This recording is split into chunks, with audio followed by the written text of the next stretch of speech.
இன்னும் கொஞ்சம் பேரை பார்த்தீங்கன்னா எல்லா விஷயத்திலையும் லோக்கல்னு நிற்கிறாங்க. இந்த ஹஜ்ஜுடைய காலம் வந்தவுடனே அவங்களோட மனச்சாட்சியை அவங்கள கொள்ளுது. ஏன்னா ஹதீஸில் எங்கேயும் பிறை 9வது நாளில் அரஃபாவுடைய நோம்புண்டு ஹதீஸ் இல்லை, ஒரு ஹதீஸ் கூட இல்லை. வாதத்துக்கு வாராங்க. அப்போ பிற 9 ஹாஜிகள் ஒன்று சேருவாங்க. ஆமாம், 9 தான் ஒன்று சேருவாங்க. இப்போ ரசூலுல்லாஹ் என்ன பேரை சொன்னாங்க? சௌமி யௌமி அரஃபான்னு தான் சொன்னாங்க. தாசுவாவுடைய நோன்பு 9வது நோம்புன்னு ரசூலுல்லாஹ் பிறை 9வதுன்னு சொல்கிறாங்க. ஆஷூரா 10வது பிறை 10வது நோம்புன்னு ரசூலுல்லாஹ் என்ன செய்கிறாங்க? நோன்பை சொல்கிறாங்க. அப்போ நம்ம ஆசூரான்னு நோன்பு பிடிக்கிறோம் தானே, அந்த நோன்புக்கு ரசூலுல்லாஹ் என்ன பேர் சொன்னாங்க? அந்த பிறையுடைய பேரை தான் சொன்னாங்க. இது 9வது நோன்பு, இது 10வது நோன்பு, ரசூலுல்லாஹ் அப்படி தான் சொன்னாங்க. அரஃபாவுடைய நோன்புக்கு ரசூலுல்லாஹ் யௌமு தர்வியா என்று சொன்ன ரசூலுல்லாஹ். யௌமு தர்வியாண்டா என்ன? ஹாஜிகள் தங்களுடைய இடங்களில் இருந்து எஹராத்தை கட்டி கொண்டு அவங்க என்ன செய்வாங்க? ஹஜ்ஜிக்காக வேண்டி புறப்படுகின்ற நாள் தான் யௌமு தர்வியா.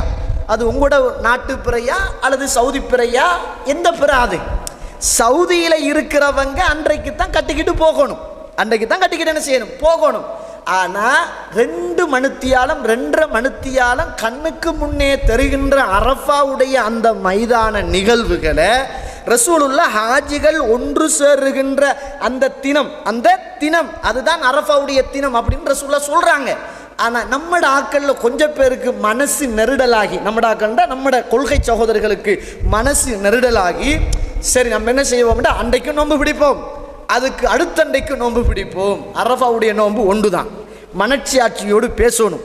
ரசூலுல்லாஹ் எல்லாத்துக்கும் 9வது 10வது பிறை என்று சொன்ன ரசூலுல்லாஹ் அரஃபாவுடைய தின நோன்பை மாத்திரம் ரசூலுல்லாஹ் சௌமி யௌமி அரஃபா, அரஃபாவுடைய நோம்புண்டு திட்ட தெளிவாக ரசூலுல்லாஹ் சொன்னாங்க.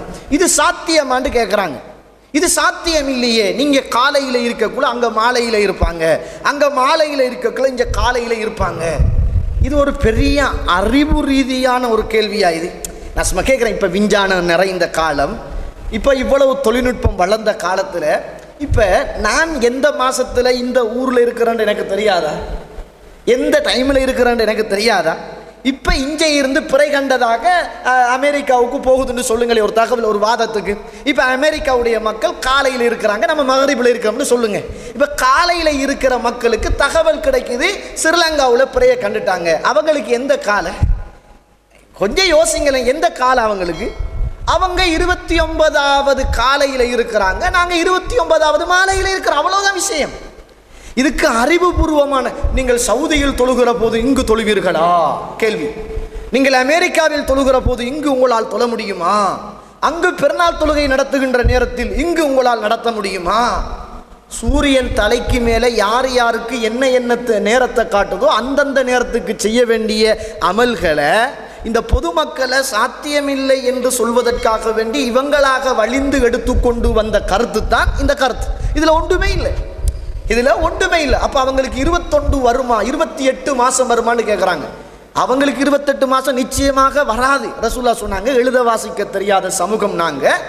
அதுக்கு நாங்கள் என்ன செய்கிறோம் என்றால் ரசூலுல்லாஹ் இப்படி காட்டுறாங்க, ஒன்று என்ன செய்யும், மாதம் 29 30வது வரும் அப்படின்னு. ஆனால் அதாவது கிறிஸ்துவ கலண்டரில் என்ன செய்யும்டா 31 வரும்.